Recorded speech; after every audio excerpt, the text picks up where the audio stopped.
commencer ce nouveau thème sur le travail, je vous propose quelques images d'illustration et on va retrouver nos invités.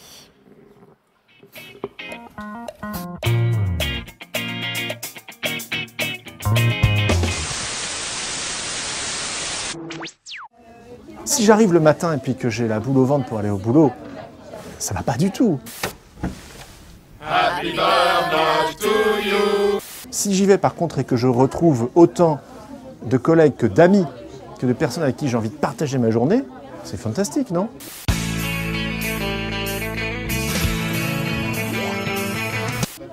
Ben c'est ça un peu le bonheur au travail, c'est de se dire comment on peut se faire du bien ensemble de façon aussi que ça se voit terriblement à l'extérieur et qu'en plus ça attire les clients tellement c'est agréable. Les mains dans le cambouis et la mécanique, à première vue, le travail de cet ouvrier peut paraître ingrat. Mais lui s'est épanoui dans cette usine. C'est jamais eux qui ont créé la richesse. C'est toujours ici qu'on crée de la richesse. Si on reprend un schéma d'entreprise libérée, eh bien, on va mettre en première ligne les gens qui créent de la richesse. L'information va être absolument partagée par tous pour que ceux qui prennent les décisions, donc ici les décisions sont prises là et ici les décisions sont prises ici, pour que ceux qui créent de la richesse puissent en même temps disposer de toute l'information nécessaire pour prendre les bonnes décisions. Les gens communiquent entre eux, se transmettent des informations entre eux et ont envie de se faire évoluer les uns les autres. Et c'est ainsi à tous les étages. En fin d'après-midi, réunion innovation. Y participent des salariés du service financier, commercial ou de l'atelier de production.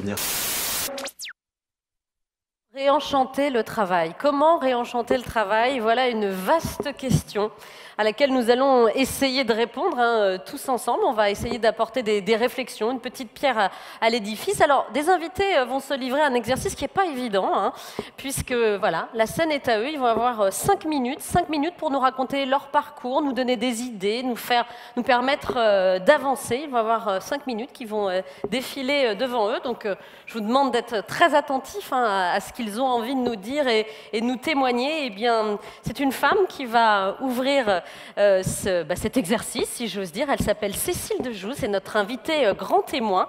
Depuis que sont apparus les cours en ligne gratuits et accessibles à tous, cette professeure d'université a acquis un succès planétaire. Son cours du manager au leader agile a été suivi dans 148 pays, ce qui en fait le premier MOOC en France. On l'appelle la prof aux 100 000 étudiants. Cécile de Joux, vous êtes la star française des MOOC. On a très envie de vous écouter, Cécile. Bonjour à tous, bonjour à toutes. Je suis très honorée, ravie d'être parmi vous aujourd'hui et en même temps très surprise. Lorsqu'on m'a invitée à venir parler de comment réenchanter le travail, l'emploi, le management, alors que mon métier d'enseignant-chercheur, c'est de créer la connaissance, de la transférer dans des amphis très cocooning et très serré comme ici, j'ai été vraiment très surprise. Donc vraiment, je vous remercie pour cette invitation et je voudrais vraiment partager avec vous 3 convictions. 3 convictions qui me semblent essentielles et qui me semblent fondamentales aujourd'hui dans notre civilisation du numérique. La première conviction, et j'entendais tout à l'heure des propos qui s'y rattachaient, c'est que la France regorge de talents. La France regorge de talents, mais ces talents, ils sont surtout reconnus à l'international. Et on devrait les reconnaître au quotidien. Chacun de nous devrait parler des talents de la France. Prenons l'exemple de notre récent prix Nobel, Jean-Pierre Sauvage avec la machine moléculaire. Prenons l'exemple des médailles FITS. Prenons l'exemple de toutes ces start-up, de toute énergie qui vit dans les incubateurs français. Prenons l'exemple des investisseurs internationaux qui aujourd'hui viennent en France et qui parient sur la formation de nos ingénieurs. Nous avons un formidable potentiel de talent, quels que soient les métiers, mais nous n'en parlons pas. Nous n'osons pas valoriser ceux qui font. Valorisons les autres. C'est ma première conviction. Ma deuxième conviction, c'est qu'en fait, la France a une carte à jouer dans la transformation numérique, dans l'ère de la civilisation numérique. Nous avons un atout qu'aucun autre pays ne possède. Nous avons une tradition humaniste. Or, ce n'est pas le héros qui est le gagnant et le seul robot qui va transformer la civilisation numérique, c'est l'homme qui va transformer la civilisation numérique. Pourquoi? Parce que on sait, regardez ce livre, lisez ce livre, dans la médecine sans médecin, que demain peut-être le robot va mieux opérer que le médecin. Mais qui annoncera la maladie aux malades? C'est l'homme. L'homme va accompagner toutes les mutations et tout ce que le robot saura mieux faire que lui. C'est l'homme qui va contextualiser, qui va adapter. Et la France a le talent pour créer ces humanistes. Les entreprises qui vont réussir dans la transformation numérique, ce sont des entreprises, bien sûr, qui vont transformer leur business model au regard des startups, des plateformes. Mais ce sont elles, et ce sont celles qui vont transformer l'expérience collaborateur, l'expérience utilisateur, celles qui vont créer ce nouveau lien entre l'homme et la transformation numérique.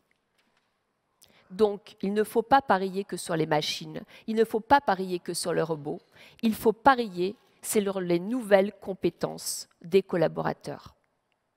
Et ma troisième conviction, c'est que quel que soit le domaine, quel que soit le secteur d'activité, on peut être intrapreneur, on peut être entrepreneur. Quand en 2013, la ministre Geneviève Fioraso crée la plateforme Fun, une plateforme pour faire des cours en ligne à distance. On nous demande au CNAM qui veut participer. Avec 10 ans d'enseignement à distance, je lève la main et je dis « je vais essayer de faire le cours dont je rêve ». Avec une feuille blanche, une équipe pédagogique, on crée le premier MOOC de France à partir d'un nouveau sujet. Aucun cours ne parlait du manager au leader. Et pourtant, c'est la dynamique, c'est le passage qui est intéressant. Et donc, on crée ce MOOC. 105 000 personnes, 148 pays. Et ce qui est intéressant, quand on fait le MOOC Tour et qu'on va voir dans chacune des régions du CNAM, les gens qui ont fait ce MOOC, c'est de leur demander « mais pourquoi vous avez fait ce MOOC ?» Mais c'est parce que j'ai appris avec plaisir. C'est parce qu'en fait, j'ai appris avec les autres. C'est parce qu'en fait, j'ai découvert. Et c'est parce qu'en fait, j'ai peut-être fait une formation qu'on m'avait refusée en entreprise. Il y a 10 000 raisons. Mais ces nouveaux outils sont des nouveaux outils peut-être ambigus, hybrides, à reconsidérer, à reformater chaque année, mais sont des outils qui donnent confiance, qui créent des communautés. Et c'est ça la civilisation numérique. C'est donner confiance et créer de nouveaux possibles. Aujourd'hui, le MOOC, qu'est-ce que c'est? C'est un cours gratuit à distance où chaque année, on va essayer de créer de la connaissance différemment. Cette année, le thème, c'est le manager designer.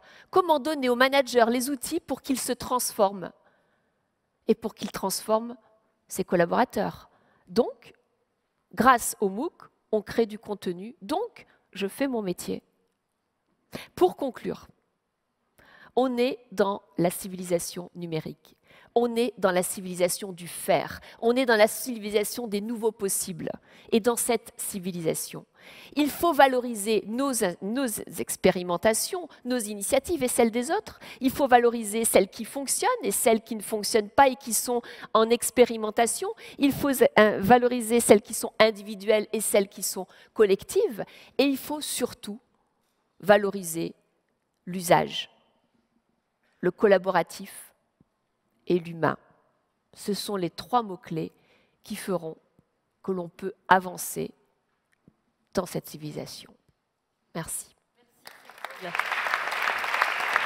Merci beaucoup, Cécile.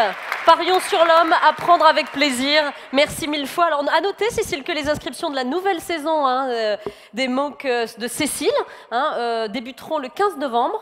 C'est ça, sur la plateforme nationale française de cours en ligne. Et votre intitulé, Cécile, vous m'arrêtez si je me trompe, c'est du manager agile au leader designer. Donc il faut dessiner son propre métier avec de nouvelles compétences. Merci. Voilà, on a envie de vous suivre, vraiment, Cécile. Alors, Cécile, vous restez vraiment avec nous parce que je vais vous faire réagir tout à l'heure aux interventions de nos nouveaux intervenants. Michel Hervé, vous êtes entrepreneur, l'autogestion comme gage de performance, le management utile, eh bien vous le mettez en pratique depuis près de 40 40 ans en tant qu'élu et entrepreneur. C'est même le gage du succès de votre entreprise qui représente aujourd'hui près de 3000 collaborateurs. Alors Michel Hervé, vous vous revendiquez fervent défenseur de l'entreprise libérée. Michel, confiez-nous votre recette. Bonjour à tous. Oui, l'entreprise libérée, mais peut-être, moi, je suis un proverbe africain qui dit quand tu ne sais pas où tu vas, regarde d'où tu viens. Et l'esclavage, jusqu'à la fin du XVIIIe siècle, consistait à être dans l'asservissement de sa vie, de toute sa vie, à un maître. Et le salariat, c'est, à partir de cette date-là, la possibilité d'être asservi dans son travail pour recevoir un salaire qui vous permet d'être libre le reste du temps. Le problème, c'est que personnellement, je suis pour la liberté, y compris dans le travail. Il n'y a qu'une solution, c'est l'entrepreneuriat. Passer comme un gibon, entreprise d'une prise à l'autre. Et donc cette capacité à être entrepreneur nous libère du temps de travail, mais nous asservit au compte. J'ai été responsable de l'Agence nationale à la création d'entreprises pendant 15 ans, et j'ai vu des entrepreneurs qui, au fond, étaient asservis d'abord à leur utilité sociale pour les clients. Ensuite, ils étaient asservis au prix par rapport à leurs concurrents. Et puis ensuite, ils avaient un asservissement au capital, dont on parlait tout à l'heure, pour pouvoir effectivement faire les investissements. Et la dernière chose, et peut-être la plus importante, c'est qu'ils devaient avoir la rentabilité, c'est-à-dire le sentiment qu'au fond, ils étaient capables d'avoir un prix de vente supérieur à leur prix de revient. Eh bien, dans mon entreprise, effectivement, tout le monde est entrepreneur. Le seul problème, c'est qu'entrepreneur, on ne fait pas grand-chose tout seul. Et donc, on crée plutôt de la force ensemble. Et on devient à ce moment-là intra-entrepreneur. Alors il y a deux façons d'être intra-entrepreneur. Il y a ceux qui, dans une forme de démocratie représentative, vont nommer celui qui va être un peu le leader du groupe et qui va permettre à ce moment-là de pouvoir, avec ce guide, de pouvoir avoir une stratégie commune à l'ensemble des individus. Et puis, chez moi, dans mon organisation, eh bien, ce n'est pas des intra-entrepreneurs avec une démocratie représentative qui donne force aux leaders, mais c'est des individus qui, ensemble, cherchent à faire consensus, c'est-à-dire à développer une décision collective. Et donc, on a de la démocratie concertative. Le seul problème, c'est que pour que cette démocratie concertative puisse s'exercer, il faut faire comme dans le vivant, avoir des managers catalyseurs. C'est-à-dire des managers qui sont là pour aider à ce que le consensus se fasse entre tous les membres entrepreneurs. Et donc nous avons dans cette petite entreprise 200 groupes individuels qui construisent leur identité, leur stratégie personnelle. Et bien entendu, pour que ça fonctionne, nous avons fait quelque chose qui ressemble également au vivant, et que j'ai découvert chez les Iroquois, qui était que celui qui joue le manager catalyseur est naturellement le représentant du groupe au niveau au-dessus. Et donc à ce moment-là, nous avons également des groupes de 15 personnes qui vont chercher la solution concertative, collective, et qui, de ce fait-là, vont avoir de niveau 2 un manager catalyseur qui va lui-même les représenter au niveau 3. Alors, cette histoire de niveau, ça vous paraît un peu invraisemblable. Mais vous savez, pour faire 7 milliards d'individus sur Terre, il faut 8 niveaux, 17 à la puissance 8, et vous aurez 7 milliards. Et donc on voit bien qu'on est dans des organisations de type fractal, dans lequel à chaque fois, c'est une forme de démocratie concertative, dans lequel les gens vont chercher, non plus seulement à être libres, mais à faire fraternité. Et dès que les gens font fraternité, on s'aperçoit d'une chose économiquement intéressante. C'est qu'il se passe, comme dans les sociétés du néolithique, du don et du contre-don. Les gens à l'intérieur du groupe se font du don et du contre-don qui diminuent le prix de revient. Et donc, les rend un peu plus compétitifs sur le marché. Et en même temps, ceci permet de faire également de l'innovation collective, c'est-à-dire, comme disait Braudel, de passer non plus à l'économie de marché, mais à l'économie de rareté, la rareté de l'innovation. Et donc, c'est leur capacité à être en permanence en situation d'innovation qui devient l'élément clé. Et donc, cette dynamique économique, à la fois d'augmenter le prix de vente ou de diminuer le prix de revient, fait que cette forme de démocratie concertative est extrêmement intéressante pour les entreprises qui veulent être, comment je dirais, non plus rigides, mais d'avoir beaucoup de souplesse dans un monde qui évolue constamment. Voilà, ça c'est notre organisation. Alors, puisque je suis ici à Reporters d'Espoir, ce qu'il faut savoir, c'est que pour que cette organisation fonctionne à tous les niveaux, il faut en plus construire un réseau journalistique. Nous avons dans notre entreprise des journalistes, selon les thèmes, qui sont là pour faciliter la viralité des expériences positives ou négatives. Les négatives à ne pas faire et les positives à pouvoir les amener aux autres groupes, de manière à ce que, collectivement, progressivement, il y ait des règles communes à l'ensemble du groupe. Voilà cette forme d'organisation qui fait appel, bien sûr, à la liberté individuelle, mais surtout à la fraternité. Merci beaucoup Michel. La liberté dans le travail, la force ensemble, des managers catalyseurs, voilà ce dont vous venez de nous parler, merci beaucoup. Je voudrais qu'on invite et qu'on reçoive maintenant Christophe Barbier, qui est directeur de la SCOP La Belle Aude, une expérience de relance d'entreprise par ses salariés. Alors l'entreprise libérée doit rimer avec salariés libérés. Alors, vous aviez peut-être certainement tous entendu parler de Fralib, et peut-être moins de La Belle Aude, et bien pourtant La Belle Aude, son histoire est absolument passionnante. C'est l'histoire de la lutte des glaces. Et je ne me suis pas trompée en disant ça, hein. C'est vraiment la lutte des glaces. Christophe va vous raconter tout ça. Il est directeur de cette PME. Et Christophe, on a vraiment envie de savoir d'où vous venez, quelle est votre histoire et comment vous avancez. Oui, d'où on vient. C'est vrai que vous m'entendez bien? Oui, très bien. C'est vrai qu'on vient de loin, entre guillemets.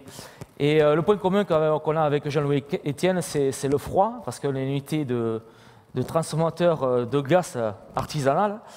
Et donc, on a créé, il y a 2 ans et demi en arrière, une SCOP, parce que derrière, on a subi une fermeture d'entreprise, on a subi, pour nous, une coup de massue au niveau, justement, de la politique de cette entreprise, où était de fermer une entreprise par rapport au lobbying financier, qui était une multinationale. Et par rapport à cette société qui existait depuis 1972, on a tous créé derrière un dynamisme pour contrer justement cette fermeture, contre une oligarchie financière, où cette entreprise existait à Carcassonne depuis 1972, où il y avait du savoir-faire, où c'était une entité de la ville, où il y avait beaucoup d'emplois qui étaient générés par le biais de cette entreprise. Et le biais de cette lutte nous a permis aujourd'hui d'être là, de créer un dynamisme de salariés qui ont repris une identité vraiment valorisante à travers une SCOP. Une SCOP, c'est une société coopérative d'ouvriers et de production ou de participative. Ce sont des hommes et des femmes qui sont réunis pour créer une identité et une économie parallèle ou alternative pour créer justement de l'emploi et de garder le savoir-faire sur notre territoire.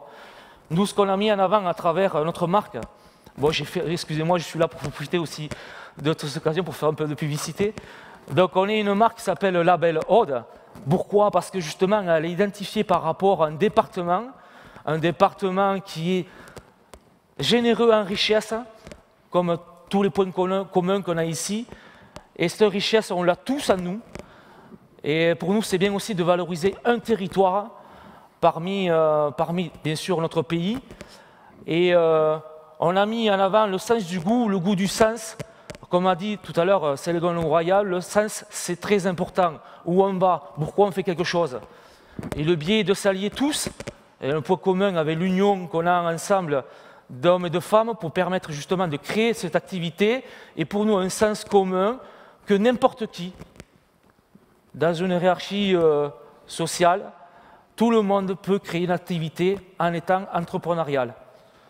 Oui, entrepreneurial, c'est permettre derrière de se sentir valorisé et à travers, bien sûr, valoriser le travail en lui-même, car la SCOP à elle-même permet de garder la richesse au sein des territoires et pas comme on l'a connu nous auparavant, où les bénéfices qui étaient générés étaient évaporés dans des offshore, ou étaient voilà, des systèmes capitalisme ultralibéral.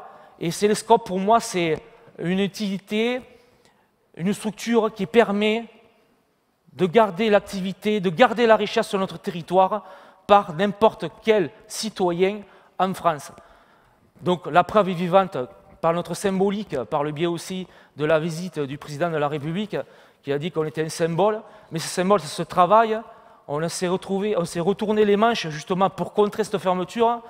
Et justement, il ne faut pas qu'on soit un pays de fatalistes, il faut qu'on soit un pays qui aille de l'avant. Et justement, toutes ces richesses, elles sont là. Nous ne nous arrêtons pas par des gens qui veulent vous mettre des bâtons dans les roues. Il faut garder espoir, tous en nous.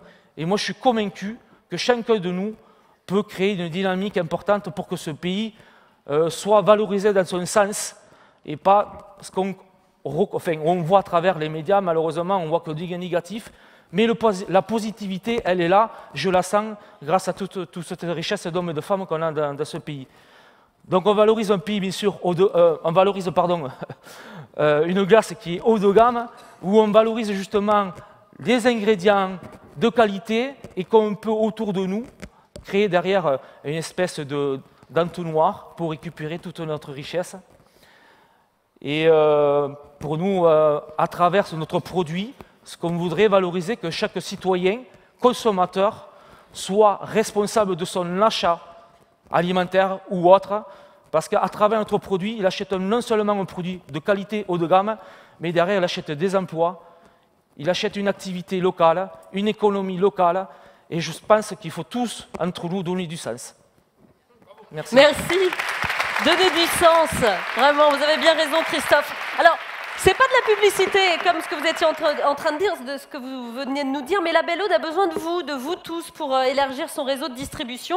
Alors, on retrouve vos glaces dans des réseaux de grande distribution, comme chez Carrefour, Monoprix ou encore Casino. Mais je vous invite à aller sur votre site www.labelleaude.fr pour voir ce qu'il existe. S'il existe un magasin près de chez vous qui diffuse les glaces de la Belle Aude, il faut demander, il faut l'exiger dans les boutiques près de chez vous, voilà, pour aider Christophe et son entreprise garder ses richesses sur son territoire. Voilà. Merci beaucoup. Merci. En tout cas. J'aimerais demander à nos experts des réactions. Alors à Sylvie Brunet, qui est présidente de la section Travail et Emploi au CESE, j'aimerais avoir votre réaction. Je vais vous faire passer un micro. Voilà, merci beaucoup mademoiselle. On va rester ici. Justement, quelles sont vos réactions sur ce que vous venez d'entendre? Est-ce qu'il y a un parcours qui vous a le plus marqué que d'autres, peut-être celui de Michel Hervé? Les trois parcours m'ont passionné et tout à fait intéressé et correspondent complètement à nos travaux au sein de la section Travail et Emploi et surtout à tout ce qu'on peut entendre aujourd'hui sur réinventer le travail. Qu'est-ce que c'est que le travail? Qu'est-ce que ça va devenir dans les années à venir?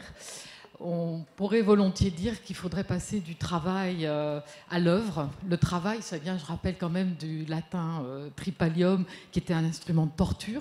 Donc cette notion de souffrance à la notion d'œuvre avec l'aspect humain. Et puis surtout, ce que j'ai entendu et qui revient beaucoup, c'est la notion de sens. Qui est le petit plus qui permet justement de passer de l'obéissance à l'adhésion, qui est le rêve de tout manager, qui doit entraîner ses troupes.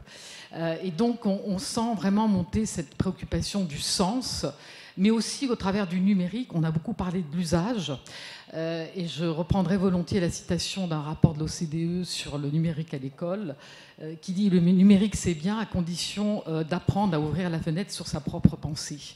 Et je crois que le devoir fondamental qu'on a vis-à-vis des jeunes générations, moi je suis aussi professeur, c'est d'apprendre à ouvrir la fenêtre, effectivement, sur ses propres pensées. Qu'est-ce que je vais faire du numérique?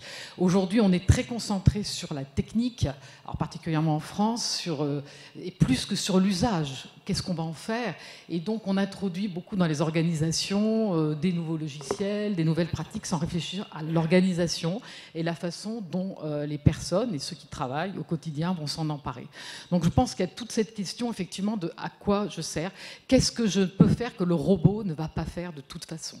Et donc, on entend beaucoup cette préoccupation et également passer de l'emploi, idéalement, à la vocation, parce que l'emploi, c'est la fonction, c'est ce que j'occupe, c'est mon occupation, c'est ce que j'occupe statutairement, mais est-ce que c'est vraiment ma vocation et ce qui donne du sens voilà, dans mon activité quotidienne? Sachant qu'en plus, les Français, au passage, sont en Europe ceux qui investissent le plus dans le travail et qui en attendent beaucoup. Ce qui explique aussi, Seriex le montre parmi les sociologues, le fait qu'il y a tant d'attentes vis-à-vis du travail et souvent des questionnaires ou des enquêtes qui disent oui, ben, on est stressé, on est peut-être plus stressé que d'autres. Et toute cette logique d'horaire, on passe beaucoup de temps au travail parce qu'effectivement, en France, on investit beaucoup sur le travail. Merci voilà, beaucoup. C'est un peu mes conclusions. Ouais. Parions sur l'homme, hein, c'est ce qu'on se disait avec Cécile. Parions sur l'homme, sur l'humain, et les trois interventions l'ont montré. L'innovation, l'homme, la souplesse, l'adaptation, l'humain, le terrain, l'expérimentation. On va laisser la parole à un autre expert. Merci beaucoup pour cette analyse. On va laisser la parole à un autre expert, Patrice Mavilla. Vous représentez la Caisse d'épargne d'Île-de-France. Alors Patrice, je crois que ces trois exemples vous intéressent. J'imagine que vous les avez trouvés tous les trois très pertinents. Et quel est votre regard justement de financeur sur ces parcours-là? Alors c'est vrai que c'est très divers entre le CNAM, une entreprise d'autogestion, voilà, une SCOP qui vient de se créer. Mais j'ai pris des notes. Hein. C'était votre rôle. Les mots qui ont été prononcés. Moi, j'ai entendu réseau, passion, prééminence de l'humain, démocratie concertative et goût du sens. Et moi, je suis directeur de l'économie sociale et solidaire au sein de la Caisse d'épargne Île-de-France. Et tout à l'heure, Didier Pateau a dit, voilà, nous, la Caisse d'épargne, on prête, on continue à prêter, et nos encours, ben, ils continuent à augmenter, ça prouve bien qu'on prête.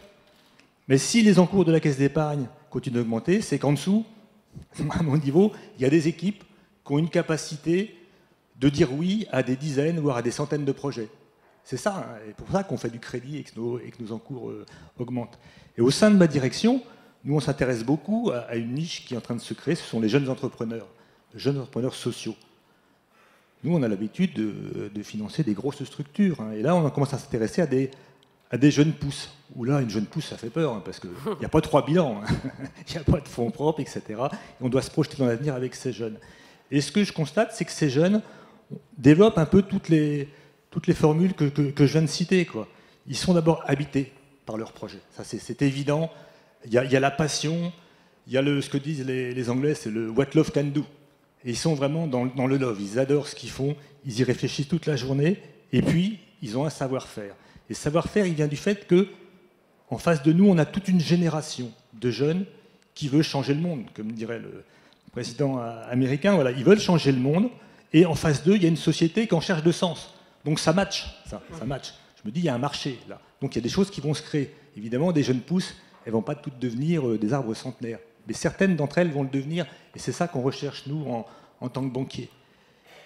L'autre originalité de ces jeunes, c'est qu'ils ne sont pas en train de vendre un produit. Ils ne vendent pas un produit, ils ne vendent pas un service. Ils vendent une solution à une problématique sociétale.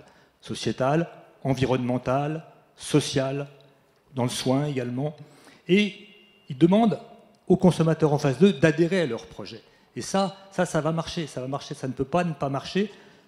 Voilà, ça serait presque ma conclusion. Et nous-mêmes, ça nous bouscule un petit peu, parce qu'on se dit, ils travaillent en réseau également. Ça, c'est une très grande force de ces jeunes, c'est qu'ils travaillent en réseau entre eux, entre jeunes, mais entre jeunes entreprises, entre jeunes pousses et grandes entreprises. Il y a une espèce de parrainage tacite qui se fait au niveau du non lucratif. Et nous-mêmes, on se met aussi un peu en réseau, parce qu'avant, la création d'entreprise, c'était un petit peu, dans les années 80, 90, c'était un petit peu la solitude du coureur de fond, seul face à un banquier, seul. Voilà, ça c'est très compliqué hein, pour dire oui. Alors qu'aujourd'hui, il y a des réseaux qui se forment, donc ça rassure, ça aide à les projets. Et nous-mêmes, on travaille avec des accompagnateurs, on travaille avec des fonds d'investissement. Ça nous permet de porter les projets. Et peut-être plus que de donner de l'argent, parce qu'évidemment, c'est notre métier, c'est de donner du temps au projet. C'est ça qui est important. Donner du temps au projet. Merci beaucoup pour cette analyse, Patrice. Cécile, juste en 2 mots. Là, finalement, on a des sujets intéressants pour des études de cas, justement pour des cours en ligne. Qu'est-ce que vous ont inspiré les témoignages de nos intervenants? Je crois qu'il y a un élément essentiel qui se dégage aujourd'hui, c'est qu'en fait, les Français osent. Et ce n'est pas dans notre tradition, parce qu'on a une tradition plutôt j'apprends et je mets en pratique ce que j'ai appris. Et là, I taste, I learn. Et là, c'est l'inverse. Je fais et je vois ce que ça donne. Donc, je suis pour le lâcher-prise des ballons, pour qu'il y ait des ballons de toutes les couleurs, dans toutes les directions, qu'on essaie et que oser, se tromper, soit une façon d'apprendre. Merci beaucoup.